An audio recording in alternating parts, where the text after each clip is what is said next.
Welcome, everyone. Welcome to the Spirit Alive program, a program to contemporize the gospel message for the critical issues we have in our times. Spirit Alive is a program sponsored by the Sisters of St. Joseph of Brentwood, New York. Tonight, Spirit Alive is happy to welcome back Dr. Marcus Mescher. Professor Mescher is an associate professor of Christian ethics at Xavier University, Cincinnati, where he specializes in Catholic social thought and moral formation. Marcus gives presentations to parishes and schools on a variety of topics, including the theology of Pope Francis and theories and practices for social justice and peace. He writes on numerous dimensions of the moral life, ranging from ecological ethics to marriage and family life, to the impact of digital devices and social media on identity, agency, and relationships. Marcus has authored numerous articles and book chapters. His work appears in both academic and popular publications, including the Journal of Moral Theology, the Journal of Catholic Social Thought, America Magazine, and National Catholic Reporter. Marcus published his first book, The Ethics of Encounter, Christian Neighbor Love as a Practice of Solidarity, with Orbis in 2020, and developed the Fratelli Tutti study guide for Paulus Brest in 2021. His current research and writing explore moral injury caused by clergy sexual abuse and its concealment in the Catholic Church. Besides his scholarship, Marcus brings to this course on the joy of love his own experience of 19 years of married love and family life. He and his lovely wife, Anne, have 2 boys, Noah, 15, and Benjamin, 11, and 6-year-old Grace. We're blessed to have you back, Marcus, and grateful that you were willing to take time from your sabbatical to be with us. And so let us begin. Thank you, Jean. I really appreciate the invitation to be with you tonight, and appreciate everyone taking time to tune in and join us. I'm really looking forward to the conversations we'll have over the next 5 weeks about the joy of love and what this soaring vision of love could break open and make possible, not only in our lives individually, but in our relationships and in our experience of the local church and broader society. So I really appreciate the chance to be invited back. It's nice to see some familiar faces from a few years back when I was able to join you and talk about Catholic social teaching. And my hope for tonight is just to provide some context for what happened a few years ago on the Synod on family life in 2014 and 2015, the apostolic exhortation that came out of those 2 synods, Amoris Laetitia, and to look back on it now. The document came out 9 years ago, and so hopefully we'll have ample opportunity to think about not only how to receive it today, but maybe what we have to say in response to it. So I am going to share my screen and use a couple slides to guide our conversation tonight. So as you know, the title of our 5 weeks together is called The Joy of Love, the Spirituality of Marriage and Family Life. Not a really, a sexy topic. There's not a lot that's being written about family life, and it's not, maybe doesn't feel as cutting edge or as urgent as some other topics in church or society. But I think as we'll soon discover, there are no real theological, spiritual, social, or moral issues that don't touch family life, that don't stem from family life or don't directly impact family life. So hopefully this will be a real fruitful time together. I also wanted to give you an opportunity to see what you're in for and to sketch out a plan for our meetings over the next 5 weeks. So tonight I'll provide some context for Amoris Laetitia, and we'll work through the first chapter. And then you'll see after that, we'll take 2 chapters at a time. So if you want to read along with our Thursday night conversations, if you can take a little bit of time to read through or reflect on or pray with chapters 2 and 3, that'll serve you well for our conversation next Thursday on the April 18th. So firstly, I wanted to just start by asking you to take a moment and pause and think about, when you hear this title, Marriage and Family, what comes to mind?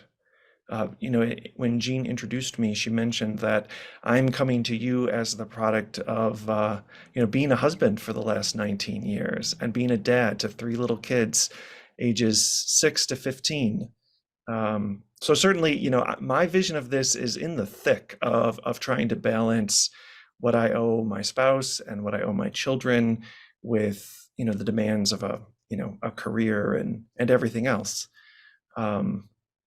So I think, in some ways I'm seeing this from the inside, but I wanted to give you a moment just to think about, who this label applies to, or what you think it connotes, or maybe some of the people who perhaps don't quite feel like they belong to a reflection on marriage and family. So any reactions? What comes to mind, or what do you think of when you hear this term, marriage and family?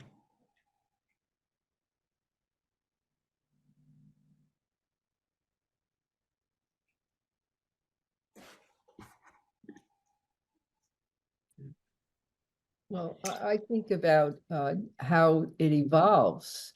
I think about we'll be married 50 years this year. Congratulations.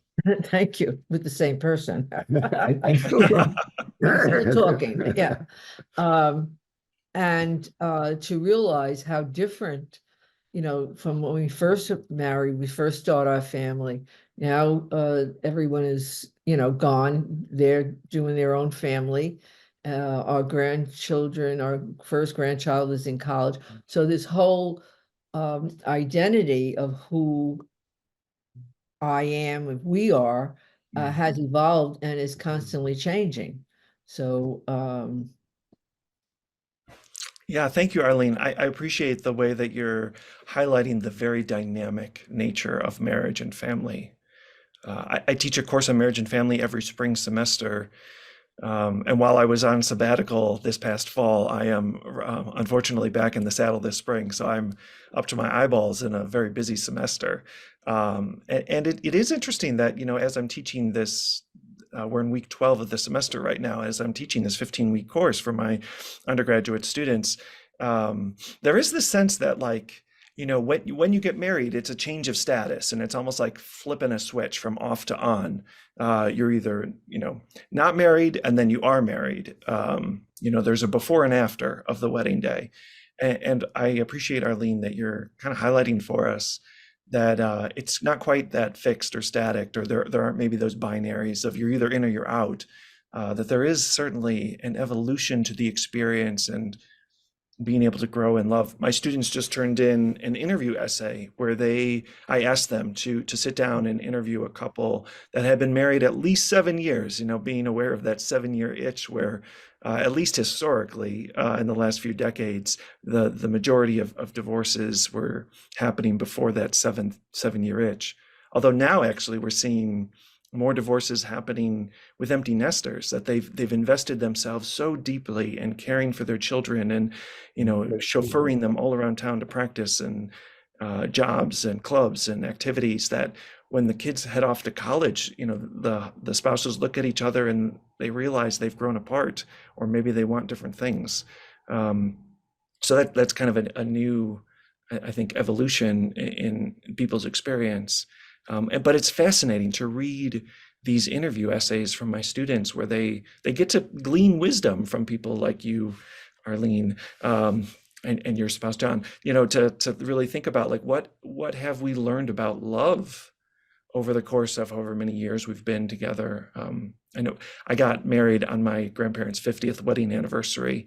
And I remember, asking them, what wisdom they had to pass down to my wife, Ann, and me on their 50th anniversary. And I was expecting, some really beautiful toast to the power of love or just the sacramental quality of marriage. And instead, my grandfather kind of looked at my grandmother and laughed and said, "Well, at this point, we just say we're in 1 year renewable contracts, and on every anniversary, we just decide, do you want to do this for another year?" And I have to say, it was a little disillusioning and maybe even a little demoralizing to hear my grandparents talk about marriage as a contract after all this time together. But I think in some ways, their comment was, reflective of your experience, that it's very different at different stages of life, when you have very little kids, or when you have teenagers, or when you're an empty nester, or when you're retired.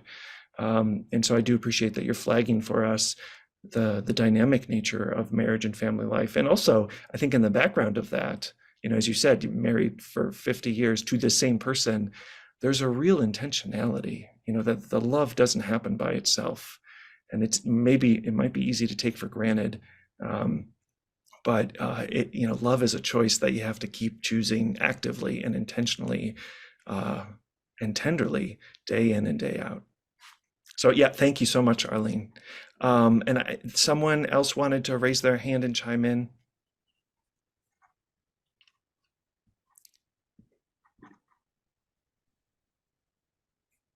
Virginia, was that you? Did you have your hand raised? Oh, there, now I can. I wasn't able to unmute.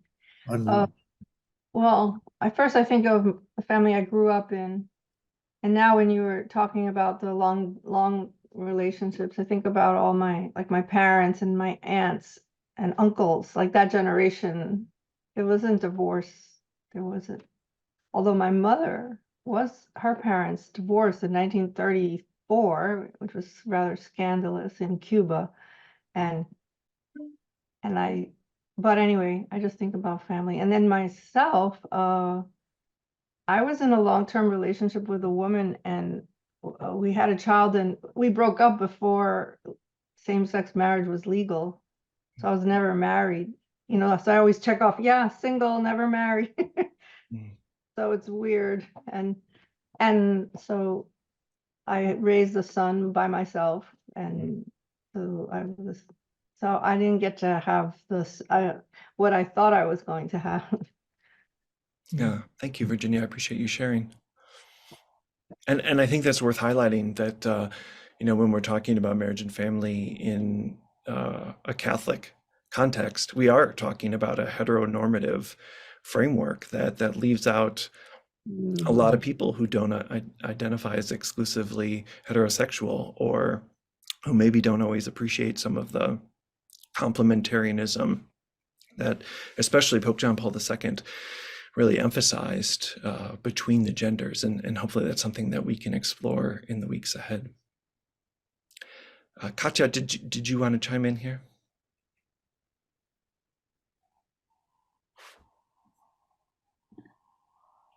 The tech doesn't let people unmute themselves. I thought we had her for a second. Hi, can you hear me now? I can, yes, great. Okay, so I wrote something in the chat. I don't know if you can read the chat, but I did see it, yeah. Do you want to share it with us? Oh, actually, it's more a comment. Yeah, so 2 comments. One is there are not too many husband and wife saints. Well, both of them are saints in the Catholic Church. I mean, there are some, and they're remarkable, but they're not in great numbers. And the other observation is that the male priesthood in the parishes is highly regarded, but the marriage sacrament is not really seen as equivalent. And there's not much pastoral care in general. Yeah, I appreciate making both of those points. It is true that, for all the ways that the church highlights the family as kind of the seedbed for holiness, where faith and morals are nurtured and cultivated, the church hasn't done a great job of lifting up exemplary couples who, really model discipleship in everyday life. They are, those kinds of saints are much harder to find than the ones who are terrific sinners and then have this enormous conversion. And then, in the words of Augustine, ask for chastity, or maybe not yet, but there is a way in which the celibate life seems to be ranked highest. And if you can't hack celibacy, then marriage might be for you. And so that is, I'm glad you flagged that for us, because there certainly is, I think, a sense that on the one hand, the church lifts up the family as this ideal, it's the church in miniature, as some of the church documents say. But on the other hand, it does seem to be kind of an afterthought. And I agree with you. Whenever we're asked to pray for vocations, it seems like really what we're praying for is more priests, and maybe some women religious, if the Holy Spirit will make room for that. But we don't really talk about vocation as Vatican II, portrays it, which is this universal call to holiness. So these are all really great contributions. I really appreciate it. I think we had one more person. Mary, did you want to add a comment here?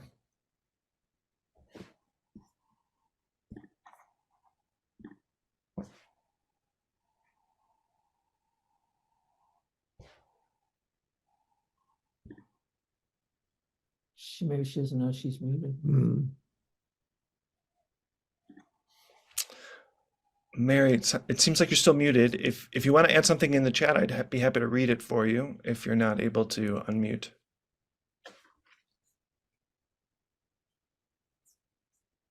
No.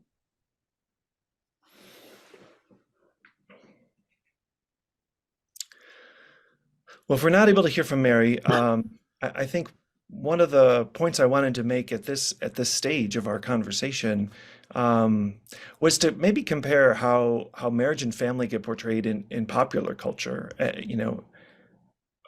in comparison to how the church views it.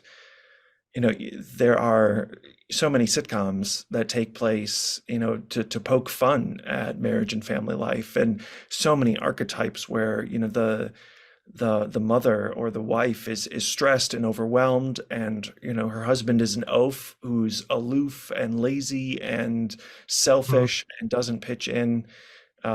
We see a lot of depictions of people who are really unhappily married, who are maybe married out of just custom or expectation, or for convenience, or maybe even for economic mobility or security, but not always really in it for the reasons that the church kind of takes for granted.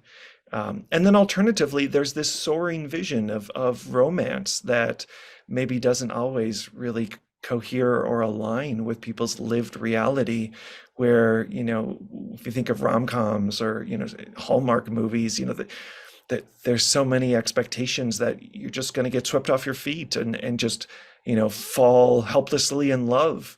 You just get struck by lightning. And I don't know that that's always really helpful for really understanding the work involved in loving another person well and being loved well.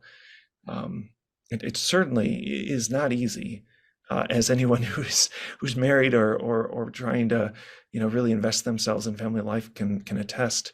But one of the things that I really appreciate about what Pope Francis is bringing to this conversation is his emphasis on joy. I can't really think of many examples, whether from TVs or movies or social media or other forms of media, that really highlight the joy of love.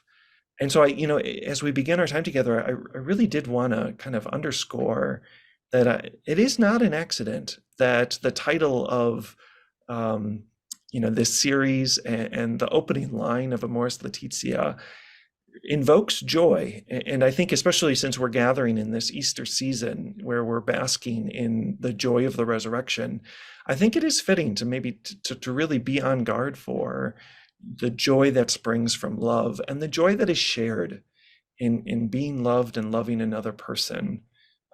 Joy isn't the same as contentment or even happiness or consolation or peace. It's not sitting by yourself and having a good cup of coffee or a nice cup of tea or a bubble bath, or it's not self-care. Joy is really I think the fruit of having our heart filled, and I don't think anything really brings us joy quite like love. And so I wanted to start our time together just with this line from John's Gospel, where Jesus says, "So that my joy may be in you and your joy may be complete. This is my commandment, love one another as I love you."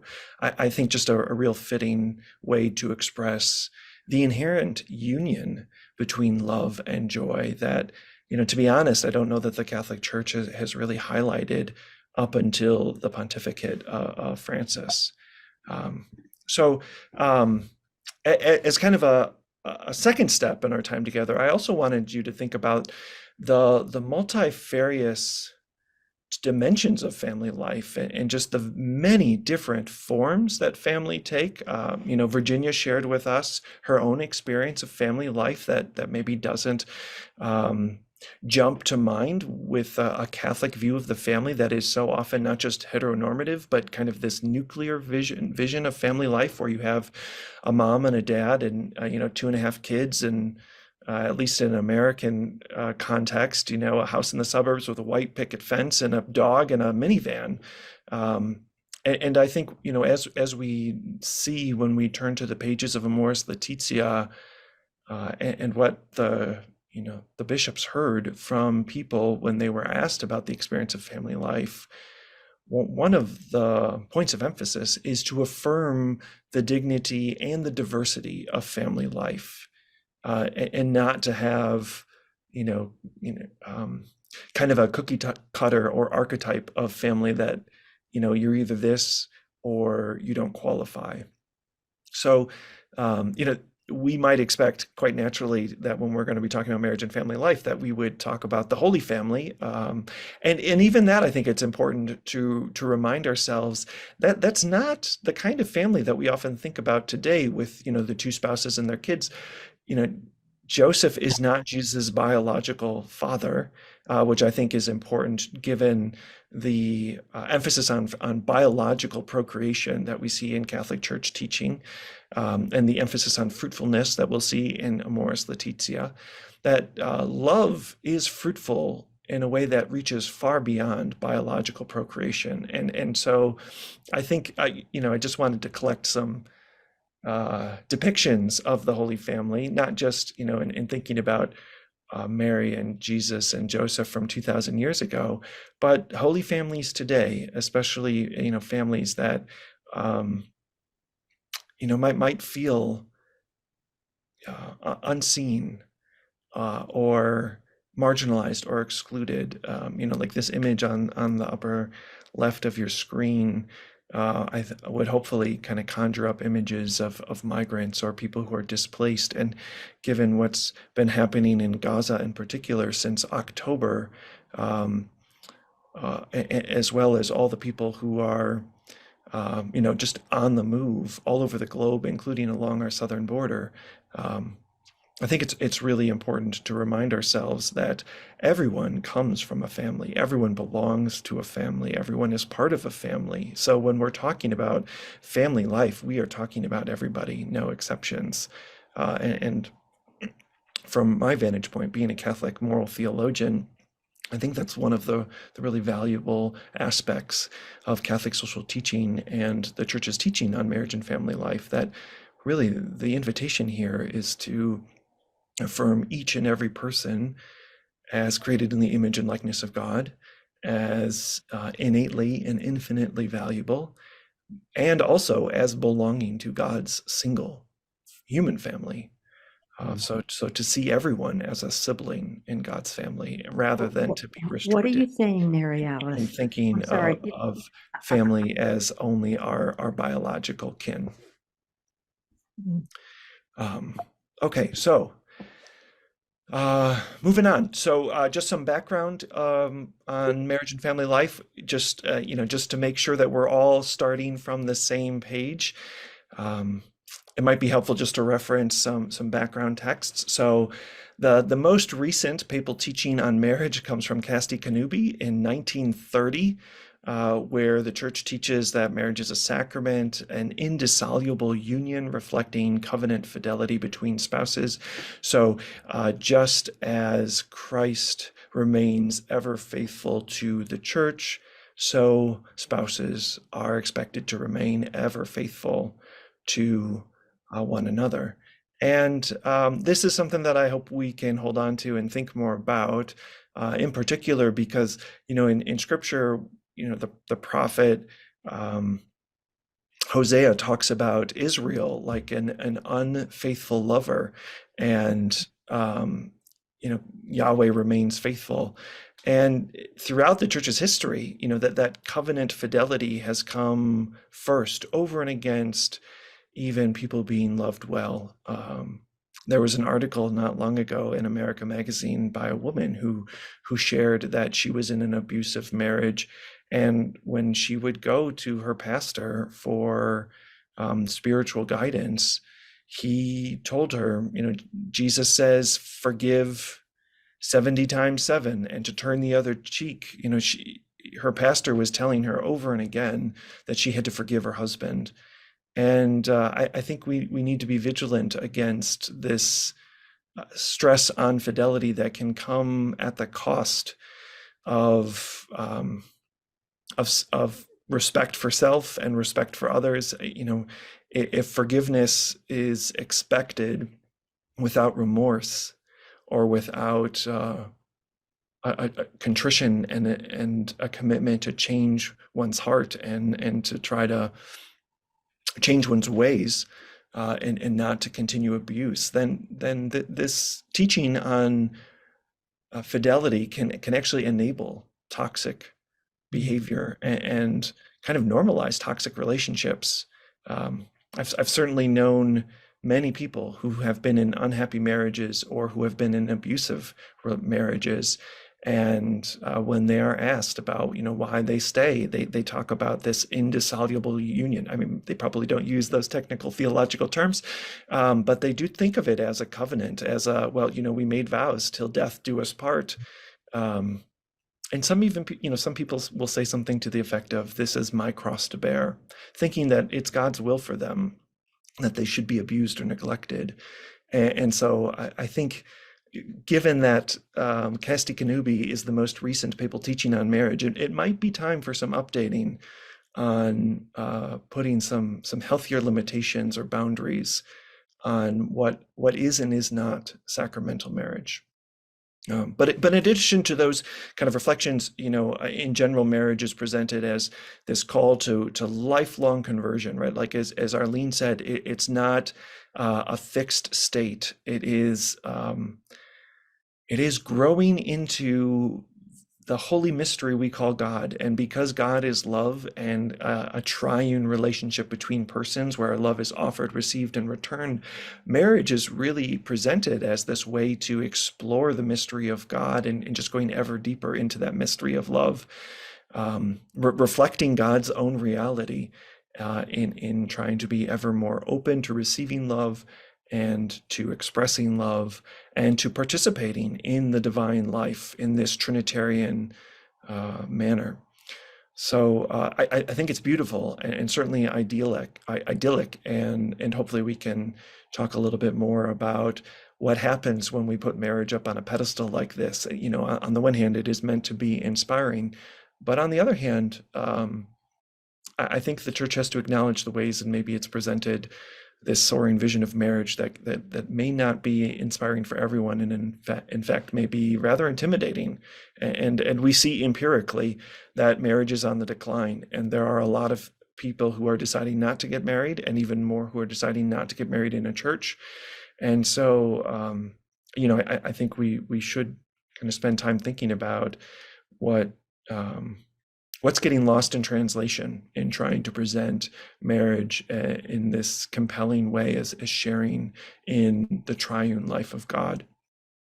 So we've got Casti Connubii back in 1930, and then more recently, Pope John Paul II called a synod of bishops in 1980 and had the bishops talk about the reality of family life in particular, and his apostolic exhortation produced in 1981 is called Familiaris Consortio, the Church or the Family in the Modern World.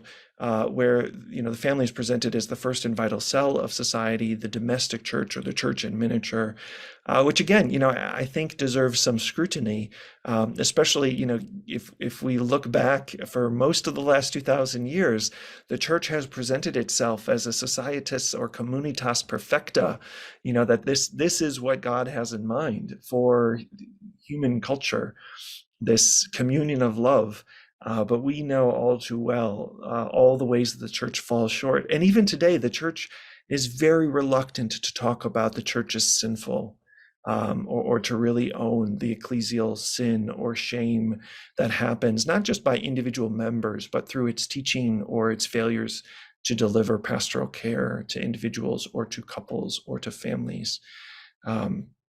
And so Pope Francis has been trying to deal with some blowback on this, and during the synods and since the synods, he's been adamant to claim there are no perfect families. So trying to make clear that even though the church is presented as this perfect society, or at least it was through Vatican I for sure, that even though the church is supposed to be the church in miniature, the family is supposed to be the church in miniature, that families inevitably fall short, and that this is not something to feel ashamed about, but to own that due to finitude and sin, every family is going to be wounded in some way. And if we reflect on our own family experiences, we know this to be true. Family is where we first learned that we were lovable and loved and capable of loving others. It's where we experienced forgiveness and redemption, and being given second and third and fourth chances to get things right. And also at the same time, families are sites of profound betrayal, and deep wounds.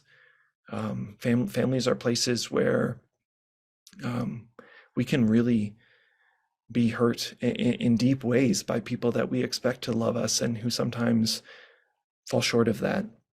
And sometimes we're able to make our way toward forgiveness and reconciliation, and other times we're not.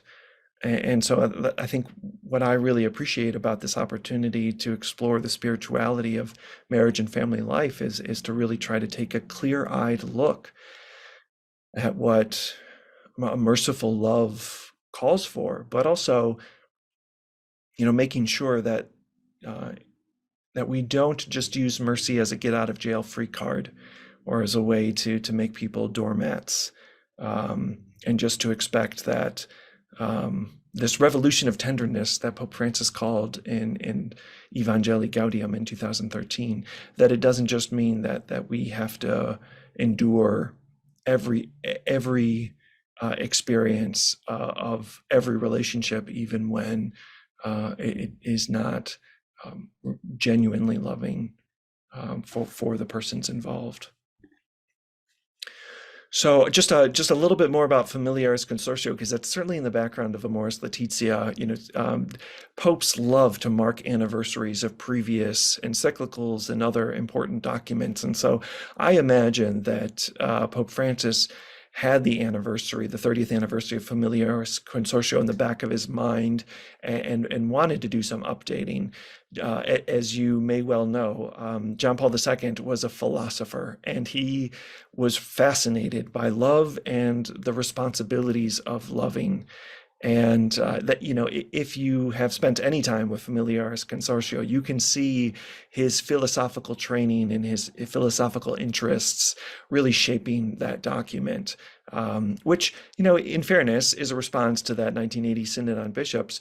But you can see that, this is John Paul II, who's really worried about what the sexual revolution has done to marriage and family life, and all the instability in the wake of World War II, and the Cold War, and the rise of communism, I mean, the 1960s and 1970s were really destabilizing times, especially in the West, but all over. You know, if we look in the global South, there's an end of colonialism in so many parts of the global South, and then just huge upheavals in these long systems of established order and hierarchy.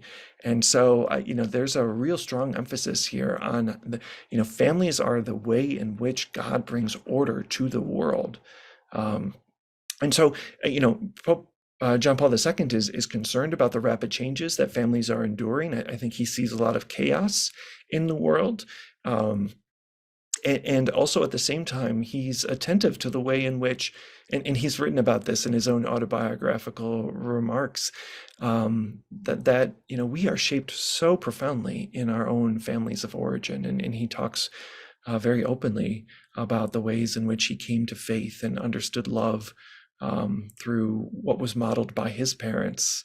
And, so while it's true that we don't have a lot of examples of married couples who are saints, here we see that, this is where faith and morals take hold. And this is where discipleship gets practiced, where the rubber hits the road, in the concrete reality of everyday life. And here you see Pope John Paul II as seeing himself as kind of a moral leader or wisdom figure, trying to say that one of the quotes that I've highlighted here is, "Our age needs wisdom." And so if he's looking around at the world and he sees people who seem to be lost or fearful or anxious about the state of the world, Familiaris Consortio is really, it's kind of a philosophical text on what love makes possible in the relationship between the human person and God, and how we are to be who God is in the world through affirming human dignity, through practicing fidelity within the family, and through the self-gift of loving others in a radically generous way. And also, John Paul II highlights solidarity like no previous pope. And in his native Poland, he saw how solidarity really helped set people free and it helped people overcome fear and division and injustice. And so I think it's helpful for us to think about marriage and family, not just through the lens of romantic love or familial love, but really as kind of the building block for how we relate to one another as equals in God's family. So in a nutshell, Pope John Paul II's vision of the family is fourfold. He has this exhortation that the family should become what you are, kind of evoking St. Augustine's line to people in writing about the Eucharist, that we should become what we receive in the Eucharist, the body of Christ. I think this is kind of a Eucharistic vision of the family, that at the starting point, the family is about forming a community of persons. We don't usher ourselves into existence. We are brought into the world in an act of love, and family is where we practice what it means to love, be loved and to love other people. Then the second point is to serve life, and here we're thinking about the fruitfulness of love and biological procreation and adoption and other ways that we can advance God's creative work in the world by bringing new life into being. And then we have the social dimension of family life, which is participating in the development of society. So, families are, people who make a contribution to the common good. So they're, this is actually pretty countercultural, I think, in a North American context, where we have a lot of people who kind of circle the wagons and fight for what's the best for themselves. We hear a lot about parents who want the best for their kids. And Pope John Paul II really gives us a vision of trying to envision family life where we want what's best for our kids or our communities in an inclusive way, where there's no us and them, there's only us. And then, the fourth point is not just the social dimension of family life, but also the ecclesial dimension, of family life, where families are where we not only, I think, pass on the faith or help foster discipleship, but ultimately help deliver on the demands of discipleship, of evangelization and serving people, especially in the spirit of Matthew 25, where Jesus reminds us, what you do for the least of your brothers and sisters, we do for him. So that brings us to Amoris Laetitia. So Pope Francis, if you remember, he was elected in March 2013. And within 6 or 7 months of his election, he announces he's calling a synod of bishops to discuss marriage and family life. And he kind of shocks the world, because we're still getting used to this, this first pope ever from the global south. He's a Jesuit. People don't know really what to make of that. And he certainly adopts a very different style than his predecessor, Benedict XVI. He's staying in the guest house. He's taking public transportation. He's not wearing, fancy red Prada shoes. He's wearing very simple black dress shoes. Feeding the homeless and inviting them, people experiencing homelessness, into the Vatican for meals and showers. And so, I think people's heads are spinning a little bit just trying to get used to a very different style and tone.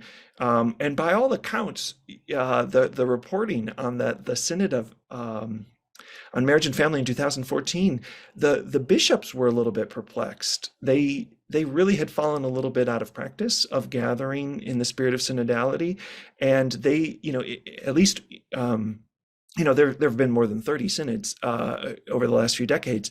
But typically, when that happened, when John Paul II or Benedict XVI convoked a synod, the Pope used it as an opportunity to say, "This is what I care about. This is what I want you to know, and this is what I want you to say when you return home." So it was much more like a monologue, and not exactly at all what Pope Francis had in mind, where it was really supposed to be a dialogue. And so, we know this much better now because there's been 3 synods since, but Pope Francis really is emphasizing that the point of the synod is to give the church a chance to journey together and to become a listening church. So historically, the church has presented itself mostly as a church that teaches, that church that has something to announce. And Pope Francis is saying that now is the time for us to listen and to gather for dialogue and prayer and discernment.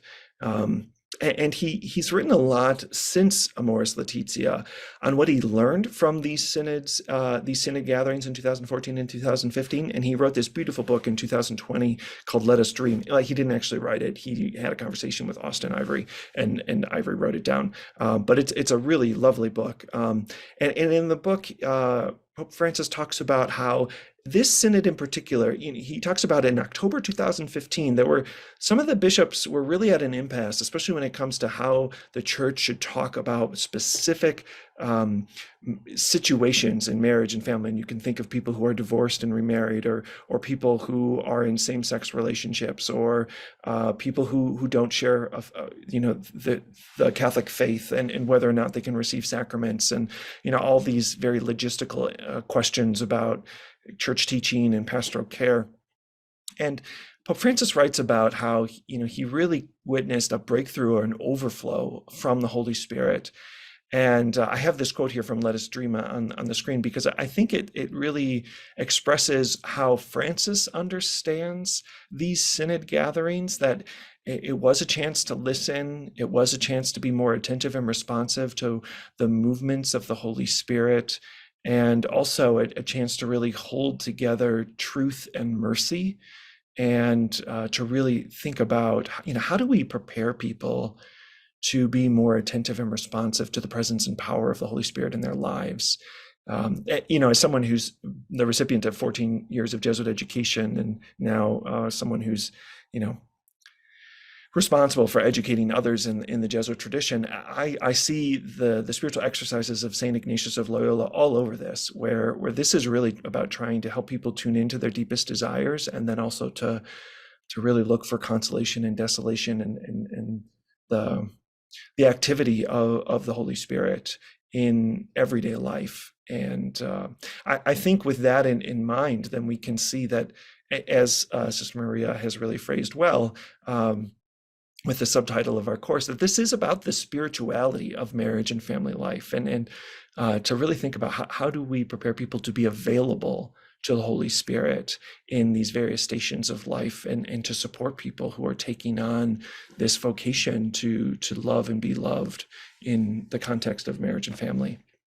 So as you may know, in preparation for what the bishops were going to talk about, they put together a 46 question survey, which by all accounts was pretty cumbersome and technical and not always in touch with lay people. But the aspiration here was, Pope Francis's vision for the church to be like a field hospital after battle, and to help set up the extraordinary Jubilee of Mercy from 2015 to 2016, to really help the church deliver, I think, better a message of mercy, which Pope Francis has explained. Mercy is God's identity card. And Pope Francis prefers to talk about mercy as a gerund, mercifying, that this is not like a noun so much as it is a verb, that it is an experience of God's loving forgiveness and tenderness. And it's not only who God is, but it's what God wants for and from us. So that was kind of the intention behind the synod. But I don't know that the Pope or the bishops really knew what to expect from the responses. And the responses were supposed to be confidential. They were really meant to inform the instrumentum laboris, the working document for the synod.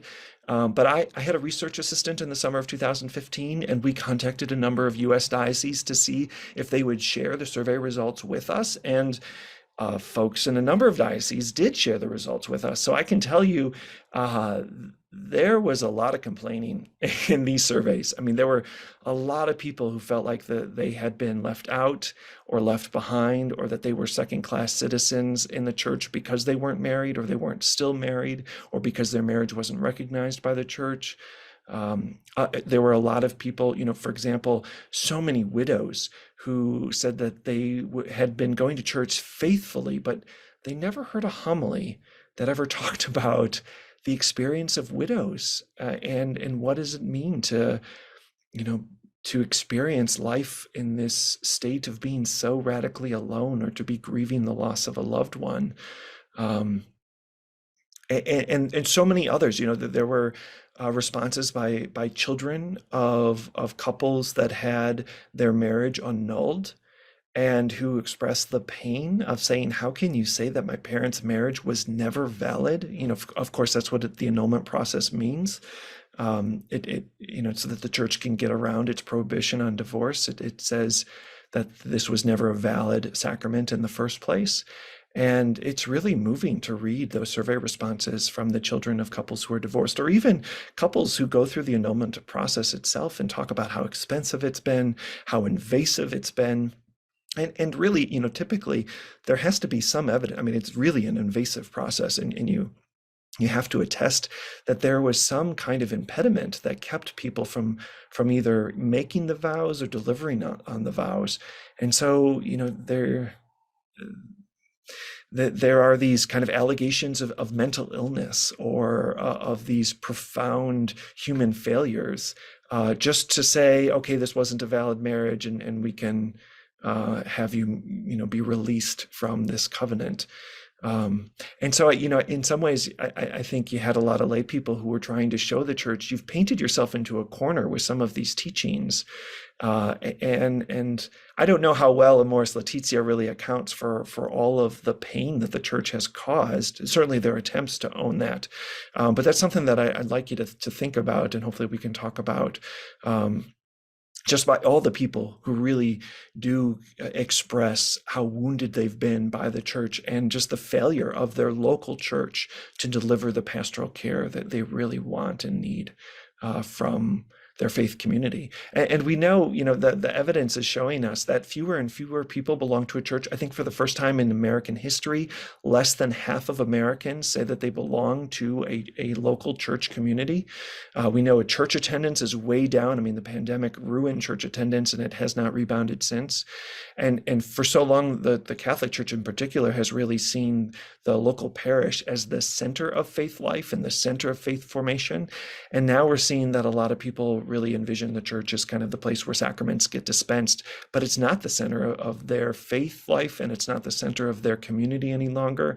And so, I think what we're seeing is a lot of loneliness, but also a lot of pastoral needs going unmet, and people really, I think, trying to say to the people running the show that the way you've approached pastoral care and concern isn't working anymore, and we need to come up with a new way to walk with people and to prioritize the spirit of accompaniment, of walking together and sharing life together, and drawing near the peripheries of the church. And since this synod, Pope Francis has been really adamant. I mean, this is kind of the thesis statement of Fratelli Tutti, his encyclical from 2020 during the pandemic, that we need a church that leaves no one out and leaves no one behind.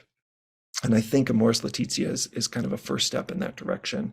And for all the people who feel unworthy to receive the Eucharist, or think that they can't or are not welcome at the Eucharistic table, Pope Francis cites himself in this document and says, as you may remember back in 2013, when I wrote Evangelii Gaudium, I said, the Eucharist, though the fullness of the sacramental life is not a prize for the perfect, but a powerful medicine and nourishment for the weak, trying to offer some encouragement to people to say, no one is unworthy of being welcomed at the Eucharistic table. And while that's something that Pope Francis has adamantly echoed over the last 11 years of his papacy, I'm not sure how often that actually is what people experience at the local parish level. So with the last 20 minutes that we have together, I just wanted to highlight a few themes of Amoris Laetitia, and then hear what you're taking away from this initial chapter. So just a couple more pieces of background of what this apostolic exhortation is all about. You can find it easily online in PDF form. It's hosted by the Vatican website. There are also print versions that you can buy, but I think it's important that Pope Francis has been critical of the way the media presented Amoris Laetitia. The media seemed really focused on church teaching on issues of like whether or not the church would change its approach to annulment, or whether or not people who are divorced and remarried could receive Eucharist. And Pope Francis has been trying to clarify that these synods in 2014 and 2015 were not really focused on changing doctrine, really as much as trying to prioritize a conversation that does try to listen from the lived reality of lay people, whether or not they're married, but just to have people reflect on their own experience of family life and where the church has made a difference for them in their family life, and maybe where the church has fallen short of really being the guide or the source of support that they have wanted. So in a nutshell, I think it's helpful for us to just frame Amoris Laetitia in these 3 points. So first of all, the opening line of Amoris Laetitia is the joy of love experienced by families is also the joy of the church. So Francis starts this document with an encouraging note by stressing joy and saying that when families are at their very best and when they are experiencing the joy of love, this is something the church shares and celebrates and savors. So to try to show that that families are cherished and treasured by the church. And Nietzsche's great question to Christians was, if you say you are a Christian, where is your joy? And this has been kind of an undercurrent of Francis's pontificate. where, going back to Evangelii Gaudium, the joy of the gospel, Pope Francis has been really critical of Christians who appear like sourpusses, or Christians who are weighed down by obligation, or who are overwhelmed by guilt, or just scrupulosity. And so I think I want to acknowledge the messiness and the hardship of marriage and family life, because it's unrealistic not to note how difficult it is. And certainly right now in 2014, in the wake of a pandemic with sky high inflation, and just the polarization and social distrust and division, and so many persistent social problems, it is not easy. But I have to say, as someone who is married and trying to raise 3 children in the church, I really do appreciate this emphasis on joy, and to try to turn our face toward the joy that our love produces, and to savor that, and not to take it for granted, and not to miss it when it springs up spontaneously. Also, Pope Francis acknowledges that the synod produced a lot of awareness of family life. So the Pope is quick to acknowledge that people read those responses to the 46-question survey, that wasn't sent off to the circular file, and it wasn't pro forma. So the Pope really honors that people shared the complexity of the nitty-gritty. And that this is something that he wants clergy to be more attentive and responsive to. And then also, and I think this is worth pointing out, that even though we often think about the experience of marriage and family, or just the experience of the Catholic Church from an American context, because we see things from where we stand, it's important to also acknowledge that Pope Francis really sees this as a global church, not a European church centered in Rome, but as a global family of over 1 billion Catholics worldwide, where the church is growing fastest in the global South. And so I appreciate too that Pope Francis addresses families across the globe, and really celebrates the dignity and diversity of family life with respect to their own culture, and is not trying to impose a one-size-fits-all vision of family life. So as we turn our attention to the opening chapter of Amoris Laetitia, there are just 5 themes that I wanted us to sit with, and maybe can spur some reflection and conversation. So the subtitle for chapter 1 is "In the Light of the Word." I think what's interesting about this first chapter is very often, especially with Francis, he appreciates the see, judge, act model of social analysis, theological reflection, and then pastoral action that was popularized by Cardinal Cardine.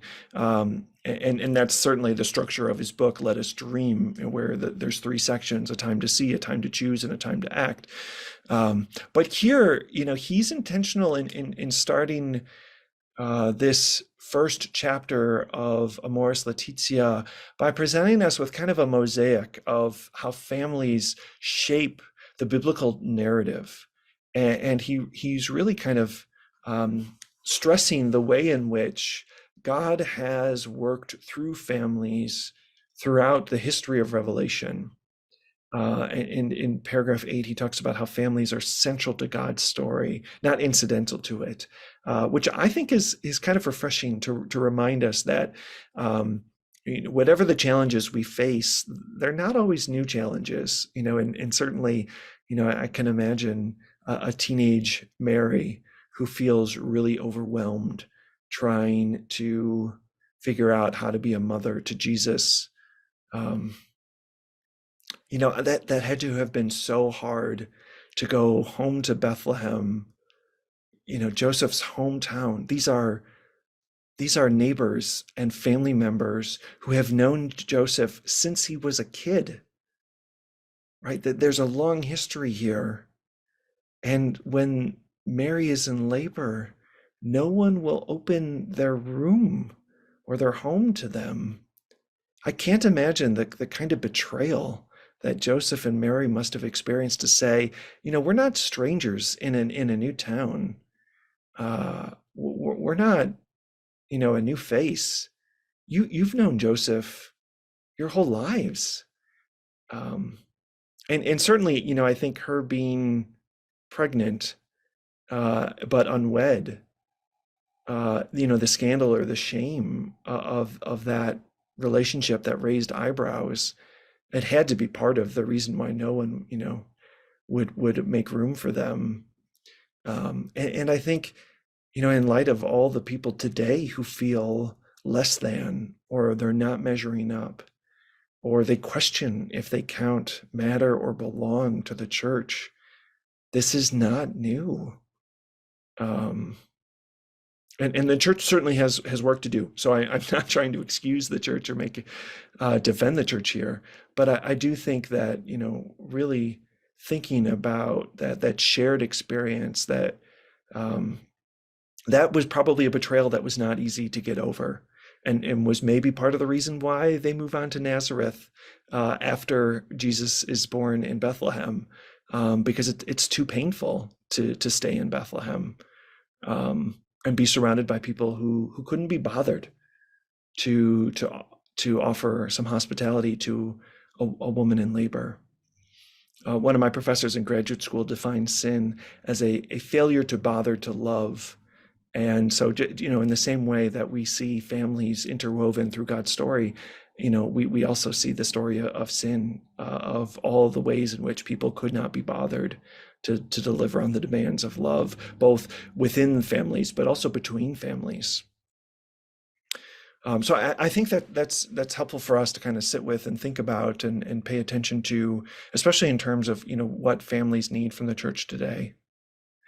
Then, moving on beyond kind of just this mosaic of family life that we see in Scripture, Pope Francis writes about, marriage reflecting the triune God who is love.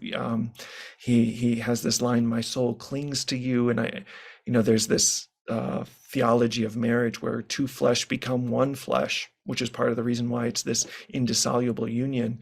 But I really like that image of the souls clinging to each other.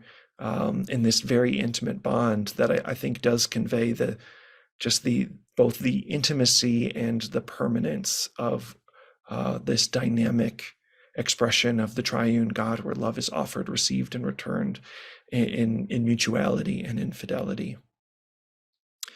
Later in the document, Francis highlights that begetting and raising children mirrors God's creative work. And I have to say, as a dad of 3 children, it is just mind-blowing to think that, if I weren't with my wife, my 3 children would not exist. I mean, even with a 15-year-old in the house, we are amazed that we brought these children into the world. I mean, this is not new. We've been living as parents for 15 years, but it's still utterly amazing to think of the power of human fruitfulness and what it means to be a co-creator with God in bringing these children into the world. And I think here Francis is following in the footsteps of his predecessors, who are a little bit worried about the way that human sexuality can be treated as a casual thing, or something that's dirty or shameful, or just something to experiment with various partners on, just one thing among others. And so I think here it's not just about the fruitfulness of human love or conjugal love, but also just the sanctity of this very potent ability to bring new life into the world and to share that creative power with God. Then a fourth theme, Francis highlights families as the center of formation.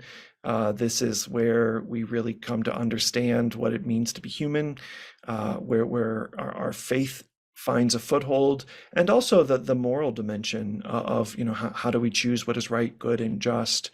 How do we form a moral compass, and understand not just what to live for, but how do we put our gifts and talents in service to the common good.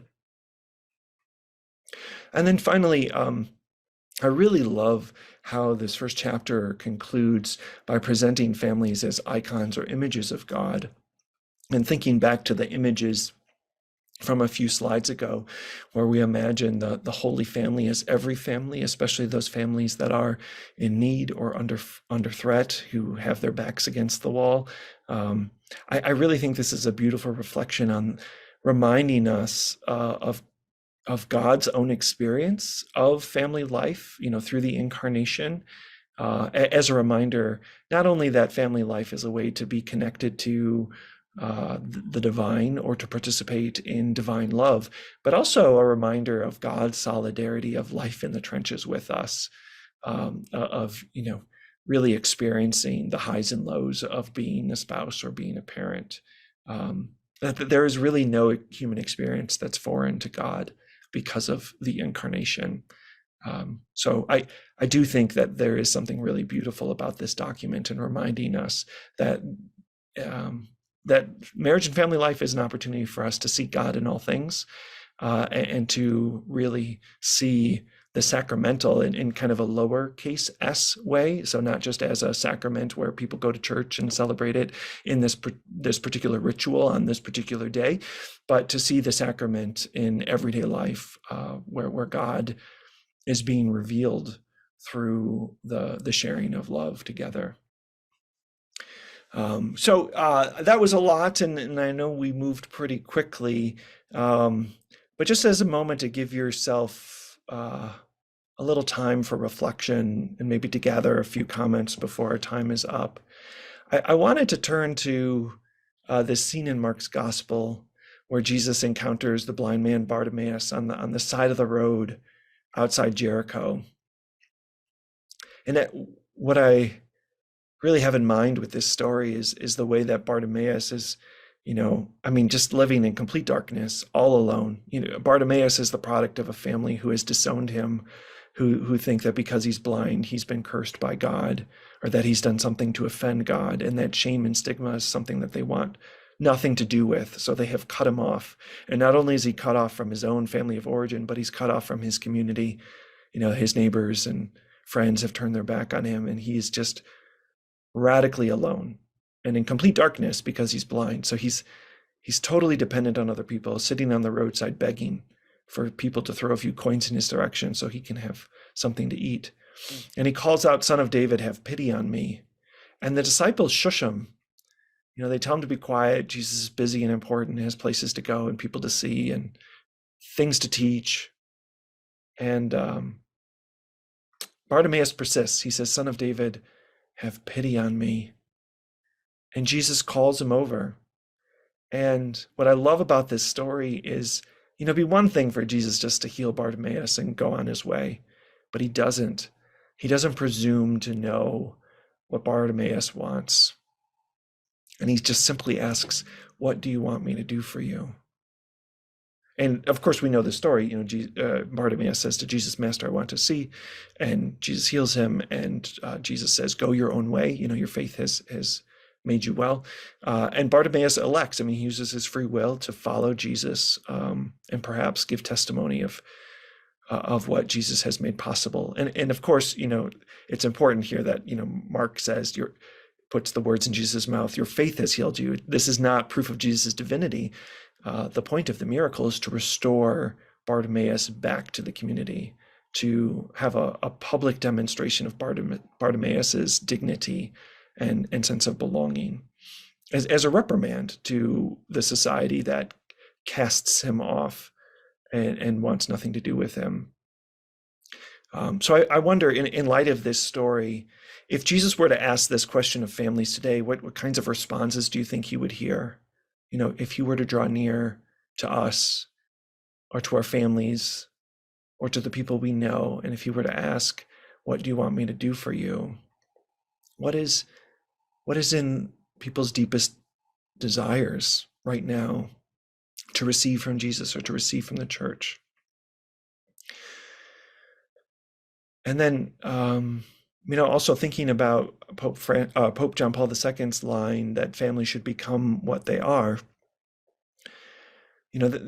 That was written in the context of the 1980s, looking back on the 60s and 70s, and that's 40 years ago. So, thinking today, what gets in the way of families becoming what they are, and how might that inform how people who are part of the church today can better set families free to embrace their dignity and fidelity and to practice love as self-gift, not only for family members, but in service of the common good.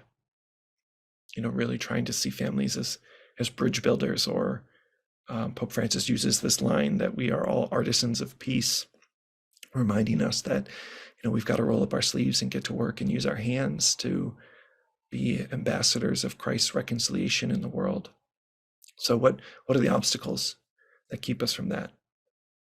And then also, we've just kind of dipped our toe into this soaring vision of family life, this indissoluble union and covenant of loving fidelity, this lifelong conversion and deeper loving communion.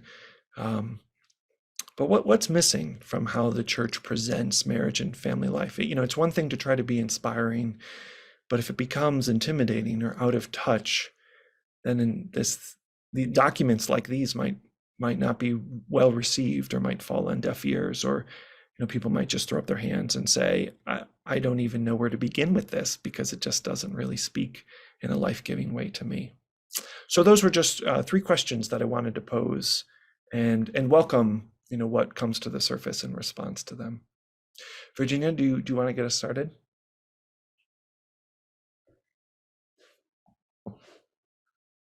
Oh, you're muted. There, okay. I think families, like what do you want me to do for you?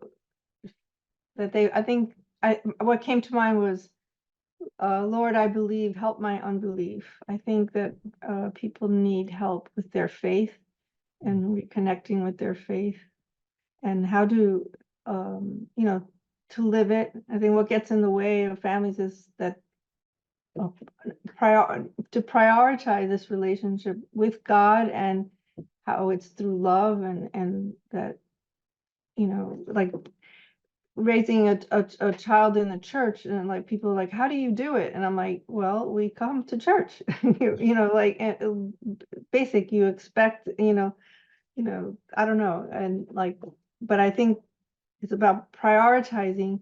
But then I think because their faith is failing or whatever, or weak. And why is that? Well, they're poorly catechized, or they haven't been catechized in 30 years. But I think an idea I had about what might be missing from this is, I don't think they feel supported by the church, because the church is the ones that catechize them poorly to begin with. And I think I had this idea, I think all the priests should go back to seminary, and they need to go back for a sabbatical, or some kind of like ongoing formation, continuing ed. They're so arrogant about what they know, and what they, they have so much to learn, and they're just stuck in their old ways, and so they're not up to speed. Yeah, thanks for Virginia. You shared quite a lot there. I answered all 3. Yeah, thank you. And these are tough times for the church, to be sure. I don't think priests have it easy at all. I mean, especially with all the churches, the parishes that are closing, and the shortage, just the sheer numbers. And Jean mentioned in my introduction, I've been working for the last 4 years, walking with survivors of clergy sexual abuse. The culture of clericalism not only, I think, has kind of removed clergy from the experience of lay people, but it has disempowered a lot of lay people. And I think a lot of lay people expect the church to, spoon feed them in some ways, what faith should be, or what, where to turn, for guidance. And, these are complex problems, and I hope that in the conversations in the weeks ahead, we can find some footholds for where to move forward. But I have to say, I really appreciate what Sister Maria and her colleagues are doing with Spirit Alive, because I think this is an important opportunity to try to equip and empower lay people to grow into a mature faith, and to have important conversations, hard conversations with with friends and family or neighbors or other folks in the pews, and to say, okay, we are the church. You know, the church isn't Francis, it's not the pastor, it's not a building. You know, by virtue of our baptism, we are all equal in status in the church, just as important as anyone else. And even if we stop attending church, we are still the church. So I do hope that you know, the work of Spirit Alive can help people really feel like they can get what they need in terms of, you know, spiritual nourishment or growing into a mature faith, but then also that it's something that they can share with other people, so that we can invite more folks to join in a movement that helps us to be who God is in the world.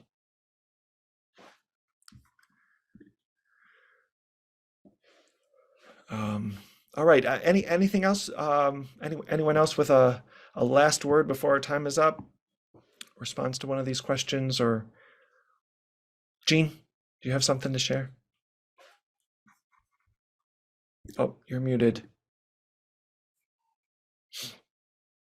Jean, you're still muted.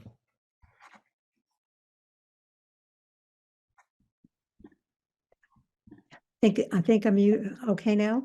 You're good now. Okay, good. Just before we end, I want to say you always manage to both challenge and affirm us and strengthen us. And I think that's what you've done tonight. And you leave us, I think, with so many thoughts that I look forward to next week, when we can maybe again begin with some kind of a conversation. So I thank everybody for participating, and you particularly, Marcus, for sharing your wisdom and your insights with us. My pleasure. Yeah, thank you so much. I think that's a great recommendation, that maybe you can jot a note to yourself of a thought that you had in response to what we start with, and or what we got through tonight, and we can start with that next time. And just as a reminder for next time, we'll focus on chapters 2 and 3 of Amoris Laetitia, and try to answer this question about what Jesus teaches about the vocation of families. Good. Thank you, and good night, everyone. Thanks, everybody. Bye-bye.